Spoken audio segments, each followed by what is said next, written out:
The answer to the question everybody wants to know. LeBron, what's your decision? In this fall, man, it's very tough. In this fall, I'm going to take my talents to South Beach and join the Miami Heat. Miami Heat. That was the conclusion you woke up with this morning. That was the conclusion I woke up with this morning. Why? Like I said before, I feel like it's going to give me the best opportunity to win and to win for multiple years.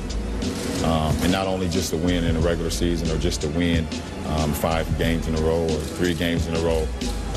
I want to be able to win championships, and I feel like I can compete down there. I'm looking forward to it. To say it was always in my plans, I can't say it was always in my plans because I never thought it was possible.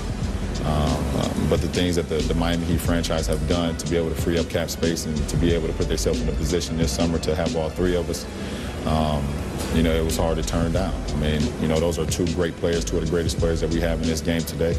And, you know, you add me, we're going to be a really good team. Reporting that the deal is finally done. The Carmelo Anthony trade saga is finally over. Anthony going to his desired destination, Madison Square Garden, play with the Knicks. This a very detail-oriented trade, so we're going to show you all the components so you can get an idea of why this took so long. The Knicks get Anthony, point guard Chauncey Billups, Sheldon Williams, Anthony Carter, and former Knick, now going back to the Knicks, Ronaldo Balkman. The Denver Nuggets will get Danilo Gallinari, Raymond Felton, Wilson Chandler, 3 starters. Timofey Mozgov also has been starting lately for the Knicks. So 4 Knicks starters, a first-round pick coming from the Warriors, 2 second-round picks, and $3 million in cash. Our J.A. Donde has tweeted, this is a great deal for the Denver Nuggets. Yeah, the word we are getting is that this deal has been agreed to in principle. The Clippers are going to send Eric Gordon, Al-Farouq Aminu, Chris Kaman, and the Minnesota 2012 unprotected first-round pick. The Hornets will get all that. The Clippers get back Chris Paul, 2 future second-rounders, and by all indications, this trade will be formally approved by night's end. Why did this work now? Well, I think, first of all, once the Clippers made the decision to put both Gordon and that Minnesota pick in the deal, that's the clincher. That's what the league wanted. They really wanted a good young player in Gordon that the Hornets could roll forward with, but also to get that Minnesota unprotected pick, which could be number 1, depending on the lottery, in what's projected to be a really strong draft. The league officials who are running the Hornets felt like that was a trade package that really gave the Hornets something to roll forward with, something to have a future with, and that's what clinched the deal. The Clippers had been resisting. They didn't want to give up both Gordon and that Minnesota pick. They only wanted to give up 1. But the Clippers are trying to keep Blake Griffin in town, so they felt like they had to do it now. Chris Paul is going to opt in to the last year of his deal, so the Clippers will have him for 2 years. He won't be a free agent until 2013, so the Clippers now basically have 2 years to try to convince Chris Paul and Blake Griffin to commit there long term. Maybe it's my fault. Maybe I led you to believe it was easy when it wasn't. Maybe I made you think my highlights started at the free throw line and not in the gym. Maybe I made you think that every shot I took was a game winner. That my game was built on flash and not fire. Maybe it's my fault that you didn't see that failure gave me strength, that my pain was my motivation. Maybe I led you to believe that basketball was a God-given gift and not something I worked for every single day of my life. Maybe I destroyed the game. Or maybe you're just making excuses.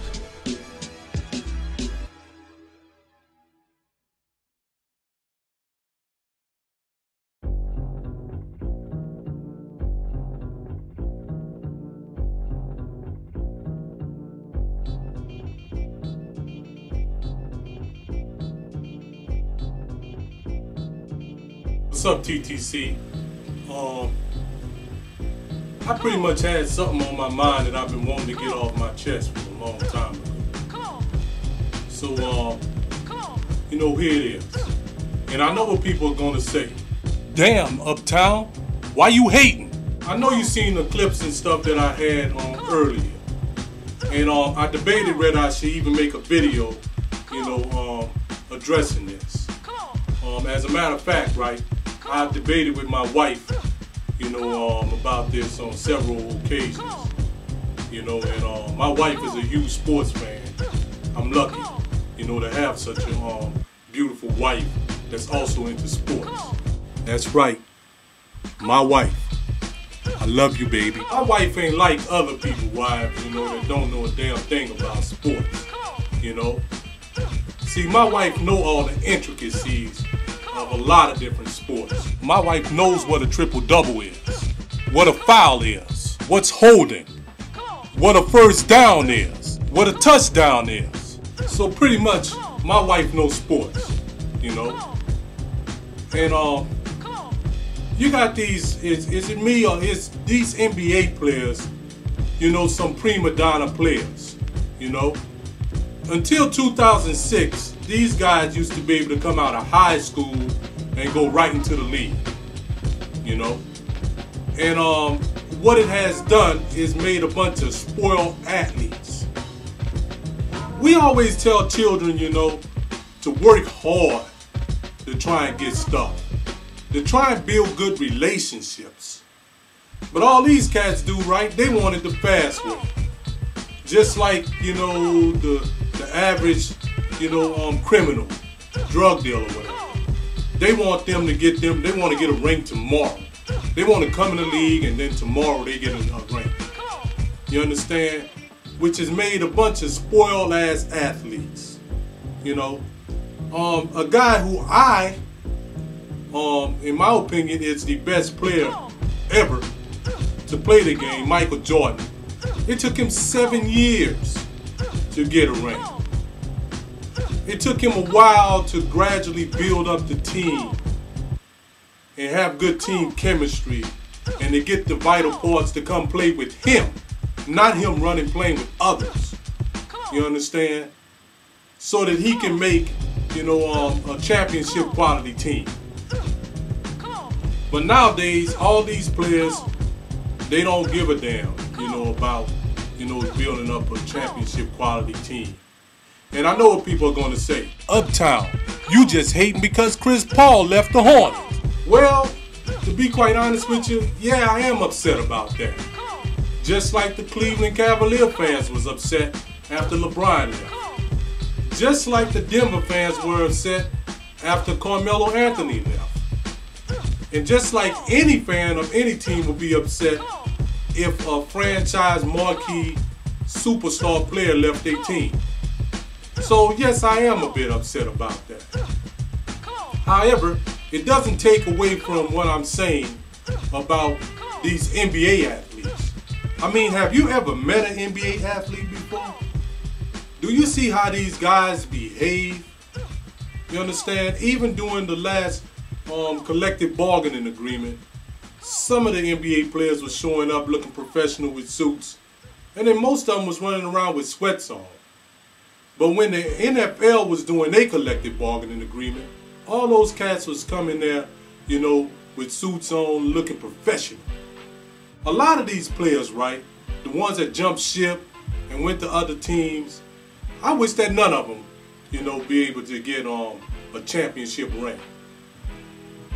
Because this shouldn't be the norm for the NBA right now.